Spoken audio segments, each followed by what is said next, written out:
नमस्कार, मैं मोहित बिष्ट। दोस्तों, उत्तराखंड में 27 जनवरी से यूसीसी कानून लागू कर दिया गया है। अब ये लागू उत्तराखंड में तो कर दिया गया है, लेकिन हमारे उत्तराखंड के कई सारे लोगों के समझ में अभी तक यह नहीं आया है कि आखिर ये कानून है क्या, क्यों इसके विषय में कई लोग विवाद कर रहे हैं, क्यों कई लोग इसके पक्ष में खड़े हैं, आखिर है क्या ये पूरा मामला। आइए हम आपको आपकी ही भाषा में, सरल भाषा में इसको समझाने का प्रयास करते हैं। तो वीडियो अंत तक देखिए, तभी आपकी समझ में आएगा कि ये कानून आखिर है क्या, क्यों लोग इसका विरोध कर रहे हैं, क्यों लोग इसका पक्षधार में खड़े हैं। तो एक तरफ जहां मुस्लिम समुदाय के लोग इसका विरोध कर रहे हैं, क्योंकि उनका कहना है कि जो ये कानून नया लाया गया है ये उनके धर्म के विपरीत है, यानी उनके धर्म में जो कानून चलता है ये उसके विपरीत में है। ठीक वहीं हमारे उत्तराखंड के पहाड़ी क्षेत्रों के समाज के लोग भी इसका बहिष्कार इसलिए कर रहे हैं क्योंकि यहाँ पर लिव इन रिलेशन का भी एक मुद्दा है, जो कि उत्तराखंड और देवभूमि जैसे में लोगों का कहना है कि यहाँ पर ये चीज़ें नहीं चलनी चाहिए, ये कानून यहाँ के लिए सही नहीं है, क्योंकि एक विदेशी परंपरा है और इसे उत्तराखंड में ज़बरदस्ती थोपने का कोशिश की जा रही है। तो क्या है इसमें जो खास मुद्दे हैं, पहले तो आपको यूसीसी कानून के अधिकार जानने होंगे कि क्या कुछ इसमें लाया गया है नया। ऐसे तो जो इसमें हम देखें, बात करें तो जो पहले से ही कानून लागू थे, अगर हम अपने हिंदू धर्म की बात करें, पहाड़ी समाज के क्षेत्रों वालों के लिए बात करें, तो इसमें जो कानून पहले से ही थे वही कानून हमारे लिए तो अब भी हैं। जो हिंदुओं के लिए या पहाड़ी क्षेत्रों के लिए जो वाली बात है उसमें सिर्फ नए यही है, एक तो लिव इन रिलेशन वाला मुद्दा, दूसरा पंजीकरण वाला मुद्दा, यानी जो शादी है तो आपको तुरंत, जिसका 2010 के बाद में जिसकी भी शादी हुई है उन सभी को ऑनलाइन पंजीकरण करना होगा, अन्यथा 25,000 रुपये तक आपको जुर्माना भरना पड़ सकता है। तो पहले हम आपको बताते हैं कि इस कानून के उसमें जो खास बिंदु हैं वो क्या क्या हैं। नंबर 1, यूसीसी लागू होने के बाद ही शादी, तलाक, उत्तराधिकारी और विरासत के नियम सभी धर्मों और समुदाय के लिए समान होंगे। इसमें हलाला जैसी कुप्रथाओं का भी अंत होगा और महिलाओं को समान अधिकार सुनिश्चित किए जाएंगे। यानी पहले जो था उनका अलग नियम थे मुस्लिम धर्म समुदाय के, लेकिन अब उनको भी ठीक हमारी ही तरह वो कानून लागू होंगे जो हमारे लिए था। दूसरा पॉइंट है विवाह और लिव इन संबंधों का पंजीकरण करना। सबसे पहले विवाह और लिव इन रिलेशनशिप का पंजीकरण करना अनिवार्य होगा। यदि जब आप किसी से शादी करते हैं, चाहे वो मंदिर में हो, चाहे घर में आप बारात लेके गए हों, किसी भी प्रकार की अगर आप शादी करते हो तो आपको पंजीकरण करना ज़रूरी है। अगर आपने कोर्ट से इसका पंजीकरण नहीं करवाया है तो आपका विवाह अमान्य माना जाएगा। तीसरा पॉइंट है बिना पंजीकरण के लिव इन संबंध एवं महीने से अधिक चलने पर 3 महीने की कैद या 10,000 रुपये के जुर्माने का प्रावधान है। यानी आपने पंजीकरण नहीं कराया है और आप किसी लड़की या किसी लड़के के साथ एक कमरे में उसके साथ रह रहे हैं, अगर वो 1 महीने से ज़्यादा आपको हो गया है, अगर सरकार को इसका पता चलता है तो आपको 10,000 रुपये तक का जुर्माना देना पड़ सकता है। विवाह पंजीकरण न होने पर 25,000 रुपये तक का जुर्माने का प्रावधान इसमें किया गया है। और उसके बाद में आता है विवाह और लिव इन संबंधों का पंजीकरण ऑनलाइन करने के लिए एक डिजिटल पोर्टल इसमें उपलब्ध कराया गया है, जो कि यूसीसी उत्तराखंड गवर्नमेंट.in के कुछ नाम से इन्होंने लॉन्च किया है। और तीसरा है इसमें बच्चों के जन्म प्रमाण पत्र 7 दिनों के भीतर ही अगर पोर्टल पर अपलोड नहीं किया तो तब भी आपको जुर्माना इसमें पड़ सकता है।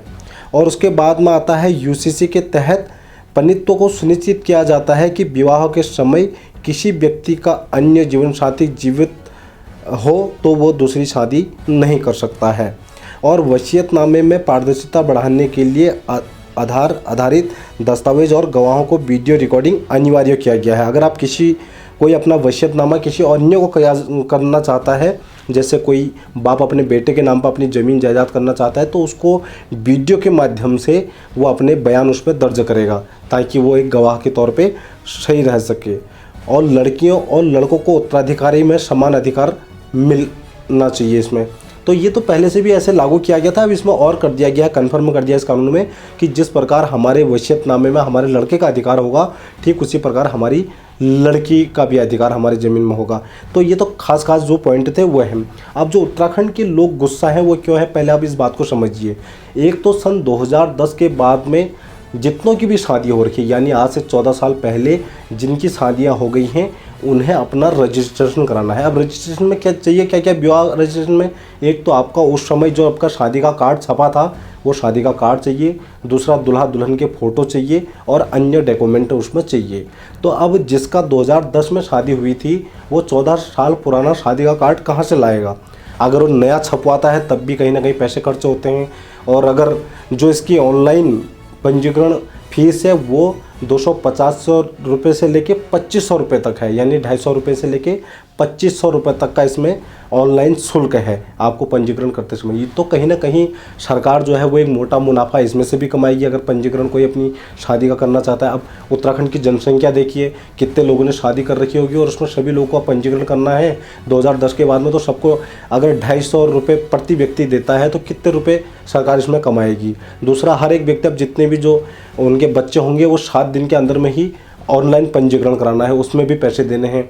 तो हर चीज़ में जो है पहाड़ी क्षेत्रों का इसमें कहीं से कहीं तक मुनाफा नहीं है। और जो एक मुख्य बिंदु है वो ये है, इसमें अगर 1 साल से कोई व्यक्ति उत्तराखंड में रह रहा है तो वो स्थायी प्रमाण पत्र का हकदार हो जाएगा। जबकि हम इतने सालों से, हमारी पीढ़ियां गुजर गई, हमारे न जाने कितने लोग गुजर गए यहाँ रहते रहते, और हम भी उसी श्रेणी में आते हैं जिस प्रकार एक बाहर से आने वाला, यानी मुंबई से आने वाला, गुजरात से आने वाला, हरियाणा से आने वाला अगर उत्तराखंड में आता है तो वो भी हमारा ही बराबर उसका भी अधिकार उसको दिया गया है, जो कि कानून में गलत है। इसीलिए पहाड़ का समाज जो है वो कहीं ना कहीं उसको बहिष्कार कर रहा है। ये चीज़ आपको समझनी होगी।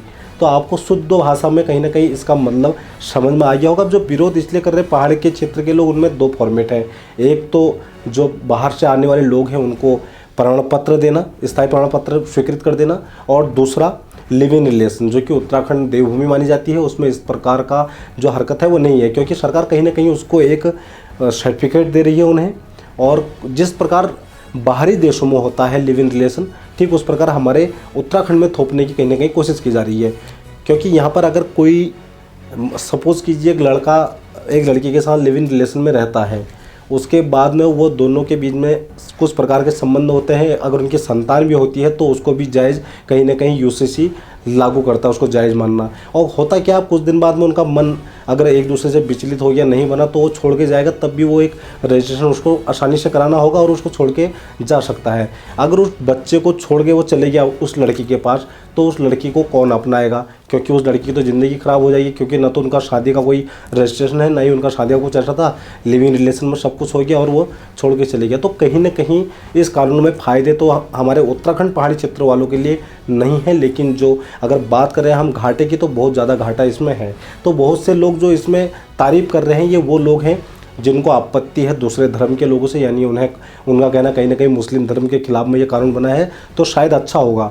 तो उन्हें यह नहीं पता वास्तविक तौर पे ये कहीं ना कहीं हमारे लिए भी, हमारे समाज के लिए भी सही कानून नहीं है। तो यही कारण है कि आज पहाड़ में बहुत सारे लोग इसका विरोध कर रहे हैं। कई लोग इसको हटाने की बात उत्तराखंड से कर रहे हैं, क्योंकि इसमें लिव इन रिलेशन वाला मामला सामने आ रहा है और इसमें स्थायी प्रमाण पत्र वाला मामला सामने आ रहा है। क्योंकि एक तरफ जहाँ मूल निवास प्रमाण पत्र उत्तराखंड के लोगों को नहीं मिलना, और ठीक वहीं इस प्रकार के कानून को उत्तराखंड में लाकर बाहर के लोगों को कहीं ना कहीं यहाँ पर थोपने का प्रयास किया जाना, ये एक बड़ी चिंता है पहाड़ क्षेत्रवासियों में। इसी कारण में इसका विरोध हो रहा है। तो वीडियो आपको अच्छी लगी होगी, अगर अच्छी लगी, आपकी समझ में आई, तो कमेंट में हमें उत्तर ज़रूर दीजिए। अगर इस प्रकार के कोई आपके मन में सवाल हैं तो आप सवाल भी हमसे कर सकते हैं, हम उसका उत्तर भी आपको देंगे और सुनिश्चित कराएंगे आपको कि क्या सही है क्या गलत है। बहुत से लोग ये कह रहे हैं कि लिव इन रिलेशनशिप का जो इसमें मुद्दा रखा है वो इसलिए रखा है कि बहुत सारे लड़के लड़कियों के साथ में रहते थे और घर वालों को पता नहीं था। तो अब आपको ये समझना होगा, जो लड़का लड़की के साथ रहता था, अगर कोई रेप बलात्कार जैसी उसके मन में मानसिकता होगी तो वो रजिस्ट्रेशन पहली बात है कराएगा ही नहीं, वो मौके का फ़ायदा उठाएगा और 1 महीने के अंदर में गुपचुप तरीके से भाग जाएगा। रजिस्ट्रेशन जो कराएगा तो फिर वो उसको मतलब क्या है आप समझ ही सकते हैं। तो ये कई सारी बातें हैं इसमें जो कि सही नहीं है देवभूमि उत्तराखंड के हिसाब से। बाकी आप जो तारीफ़ कर रहे हैं उनका क्या मकसद है ये हमें भी नहीं पता। तो बहुत बहुत धन्यवाद। जय उत्तराखंड, जय हिंद।